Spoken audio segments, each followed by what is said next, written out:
Welcome to the road to 1 million US dollars. Let's get right into the Bitcoin chart for today. First of all, taking a look at this ascending triangle on the 1-day time frame, which has broken to the downside. And of course, I was talking about it when it broke down, saying that, yeah, we could be expecting some more bearish momentum here. But I think, guys, that potentially this might already be the bottom here in the short term. For example, yesterday I sent out a long signal in my signals group when Bitcoin was trading below 65.3K. So of course, looking at the price today, we are now trading at 66.4. So why am I now flipping a little bit more bullish in the short term after being so bearish for a couple of weeks at this point, and we are still in this big downtrend on the RSI momentum indicator? Well, taking a look at this 4-hour time frame for Bitcoin, where recently we traded below the 0.618 Fibonacci level and got a rejection from there, but in the short term have actually held this 0.5 level as a level of support at 65.2K. And combine that with the fact that we are now seeing a bullish divergence on the 4-hour time frame, potentially indicating that at the very least, the bearish momentum is slowing down. And in the best case scenario, we are now going to see a reversal back to the upside. Now, with me becoming a little bit more bullish right here at about 65.2K, I'm not saying that we are now suddenly just blasting off to $100,000 for the Bitcoin price, but I am saying that in the short term here, potentially we could have seen most of the bearish momentum for now until we actually see another rejection from a big level. And I think this rejection could come at this 0.618 Fibonacci level sitting at 67.2K, or in a much more bullish scenario, we actually break through that and then go up to this 0.786 Fibonacci level at about 70.2K, where we then get that rejection. So why am I talking about these much higher price levels here when just yesterday Bitcoin was at the very edge of this critical level of support, where if we lost this level of support, the next level below it would be 63.7K, but much more likely below that, 62.4K, all the way down to 60,000 US dollars. And just to be clear, I'm not saying it's impossible that the price goes below that, but I am saying that so long as we hold above 65,000 US dollars, I am actually starting to get kind of bullish here and have actually been in long positions in this entire move to the upside. For example, you can see some of my short-term trades right here. So this was a nice 20% move on that original signal in the signals group. But then after that, I was taking some more short-term trades as well, leading to some nice short-term profits on Bitcoin as well as Solana, because yes, I did also call out Solana at about $142. By the way, if you want to join this signals group, it's completely free. All you have to do is go to the first link in the description of this video and join the Discord community. Once you're in here, you simply go to this Trading Signals Access channel. You can read the steps right here. But also just in general, the Discord is a great place where, yeah, it's a very active community of people that are trading every single day and people sharing their analysis as well. So I highly recommend you go check that out. But for now, I have covered that bullish divergence for Bitcoin. Although taking a look at this 1-hour time frame for Bitcoin right now, we can actually see a breakout from this falling wedge pattern, which, I mean, it is typically a bullish bias pattern. So it was already more likely to break out to the upside. And I know I didn't cover it in yesterday's video, but I was looking at it on my own time. But I was thinking, yeah, we are in a weekend. You know, usually we just trade sideways on the weekend, as you can see right here. And I didn't expect like a big breakout or anything like that. But I mean, looking at this right here, in my opinion, this just looks like it is breaking out, and potentially we could see a little bit more price action like this, where it's basically just sideways.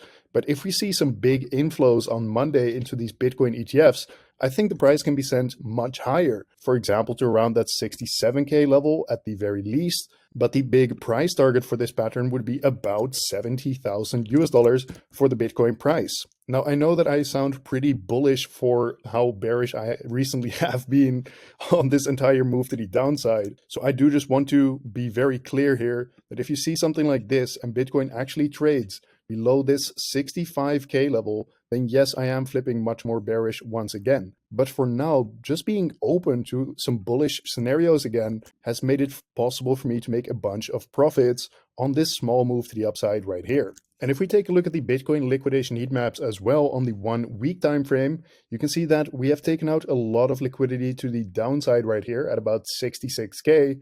And now most of the liquidity is clearly to the upside at about as high as 70.5K. Zooming into this 3-day time frame then, you can see that we also again took out a lot of liquidity at about 66K. And there is still a lot of liquidity to the downside as well, which is why I am saying so long as we hold 65K, I'm completely fine with being bullish. But if we really start to see more bearish price action than that, then yeah, we just have to be more open to more downside. But personally, to me, if I'm just looking at this and I look at these charts every single day, this looks like it is much more likely that we're actually going to the upside either this weekend or on Monday. Although, of course, we do have that CME gap at around 66K. So potentially you could see just that move to the upside and then filling the CME gap right after. But to me, it looks like there's just a lot of liquidity sitting right here at about 67.6K. And the price is already pretty close to that. So 67.7K or whatever would look something like this on the chart. And then if you get that big move to the downside after that, this pattern would basically already be invalidated right here at about 66.2K. So you would already set your stop loss at break even here, or if the trade actually bumps to the upside, you can move your stop loss into profits. But either way, what I'm saying is like, if we get that move to the upside, then I think it can go as high as about $70,000.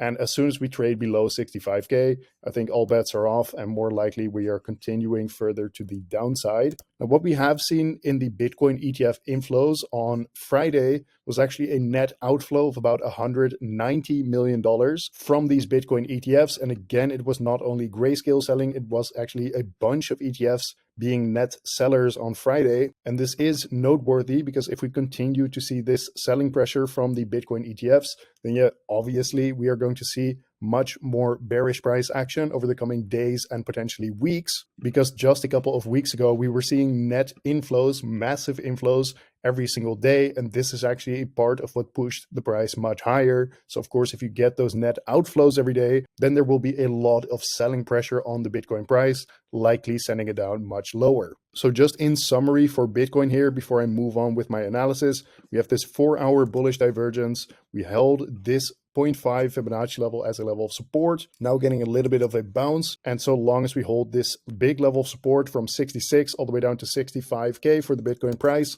I am actually pretty bullish in the short term until we actually get up to that first Fibonacci level, where I will be watching the price like a hawk, making sure that we don't get a big rejection from there. And of course, if we do see a breakout above, then yes, I do think we can go into this big level of resistance before getting a potential rejection. However, my current thought process is basically that somewhere in this window between now and let's say Wednesday, we are going to see this play out, maybe something like this, up to 67K and then down, or maybe, you know, we go actually up to 70K. That would be really crazy and a really profitable trade, and then down from there. But of course, we do have to keep in mind the potential invalidation, which would look like this. And if it trades below 65K, all bets are off and I'm getting the hell out of that long position. So those are my thoughts on the Bitcoin market for now. Obviously, this is not financial advice, but I just wanted to share with you guys what I'm looking at, especially because I saw so many crypto YouTubers being extremely bearish right now that I just wanted to share my thoughts on the market and give you a little bit of a different perspective, because I think we should always be open to all the different potential outcomes and not just being stuck with one narrative or one idea that we have about what we think should happen in the market. So now taking a look at Ethereum on the 1-day time frame, you can see that right now we are basically just ranging in between these two Fibonacci levels. So the 0.786 Fibonacci level at 4K, and then the 0.618 Fibonacci level at 3330. And obviously, so long as we hold that 0.6 level, I continue to remain bullish for Ethereum. In my opinion, it is pretty similar to the 0.5 Fibonacci level for Bitcoin, where yes, so long as we hold above it, I continue to remain bullish. but seeing a confirmed break below that 0.618 level is actually a very bearish indication for Ethereum. And obviously not just because it would mean that the price is lower at that point, but usually these Fibonacci levels can act as big support or big resistance. So flipping it into resistance would likely send the price down much lower. Either way, these are just two big price levels that I'm looking out for Ethereum over the next week to potentially maybe even weeks or so. But one thing I do want to show you guys is this falling wedge pattern that Ethereum did break out of. And of course, I was talking about this pattern when we were trading all the way down here, and then again in my videos when we were actually breaking out. So obviously this was a nice move to the upside. However, Ethereum did not complete this full-on price target yet, meaning that technically Ethereum is still targeting about $4,100 for the price of ETH, so long as the price does not get confirmed candle closes below that $3,100 level. So as long as this pattern does not get invalidated, Ethereum is technically still targeting $4,100. But of course, we got to keep in mind the support and resistance levels on the 4-hour time frame to have a better understanding of what is realistic in the short term here. So for example, in yesterday's video, we were actually trading below this level of support, and I was very clear in saying I do not think that this was a level of resistance until we actually get a clear rejection from that level. And in this case, it turned out to be correct. It was just one candle below, and then we closed the next one right back inside the range again. So this big level of support is still sitting from 35.30 all the way down to 34.30, and we are now seeing a strong bounce out of there. So if this pump to the upside continues, the next short-term level of resistance is going to be at 36.50. And then above that, we have this big level of resistance from 37.50 all the way up to $3,800 for the price of ETH. Although if Bitcoin just reverses to the downside right now and starts getting another big leg down, where we actually lose this 34.30 level of support, well, in that case, we do have the 0.618 Fibonacci level at 33.30, which you could potentially see a bounce from, although the next big level of support is going to be from 32.50 all the way down to 31.50 for the price of ETH. Now, lastly, before I get out of here, let's take a look at Solana on the 4-hour time frame. And yeah, as I continue to say, it is just pretty depressing to take a look at this chart every single day, but of course I have to do it for the videos. But yes, fortunately, Solana actually held the 0.236 Fibonacci level at about $138. And actually, like I was saying earlier in the video, I called out Solana at about $141.9, which was pretty much right here in the chart. So that was basically the bottom for this big move to the downside here. And now we are getting a nice bounce out of there. So in terms of Fibonacci resistance, we need to take this level into consideration at about $152. And above that, if we get a big move up here, we have the 0.5 Fibonacci level sitting at 163 for the price of Sol, although there are some levels of resistance in between the current price and that Fibonacci level. So let's take a look at those right now, because here you can see that Solana is in this big level of support from 150 all the way down to $140. So if this move to the upside continues, we have that Fibonacci level at about 152, like I was saying earlier.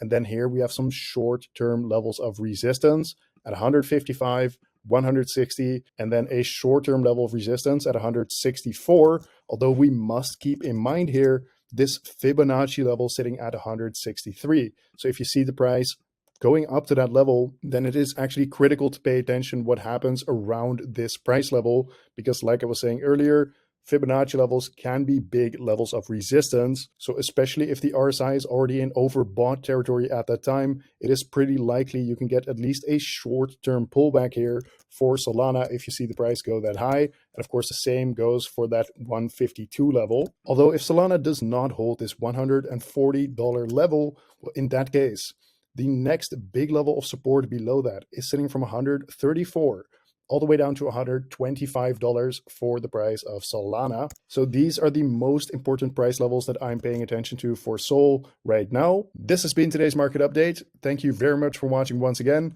Please subscribe if you haven't already, and I will see you tomorrow in the next one.